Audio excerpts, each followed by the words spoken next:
Aussie ক্রিকেটারদের এটাই culture. ফিটনেসে এখনও দুর্দান্ত, পারফরম্যান্সে এখনও সন্নিহিত, তবুও নতুনদের জন্য পথটা ছেড়ে দিলেন স্টিভেন স্মিথ। ওয়ানডে ফরম্যাটকে না বলে দিলেন স্টিভেন স্মিথ। স্মিথ শুধু একজন ব্যাটসম্যান ছিলেন না, তিনি অস্ট্রেলিয়ার ক্রিকেটের গুরুত্বপূর্ণ সময়ে রান করে গিয়েছেন বড় বড় বোলারদের সামনে এবং চাপের মুখে ম্যাচ জিতিয়েছেন। সেই তিনি 2027-এর ওডিআই বিশ্বকাপের কথা চিন্তা করে এবং নতুনদের সুযোগ দেওয়ার কথা চিন্তা করে অবসরে গেলেন ওয়ানডে ফরম্যাট থেকে।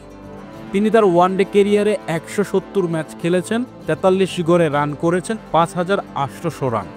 তার সাথে রয়েছে 12টি শতক ও 35টি অর্ধশতক। ওয়ানডে ফরম্যাট ছেড়ে দিলেও টেস্টে এখনও তিনি লড়ে যাবেন সাদা জার্সিতে অস্ট্রেলিয়ার হয়ে। বিদায় হে মহারথী স্টিভেন স্মিথ।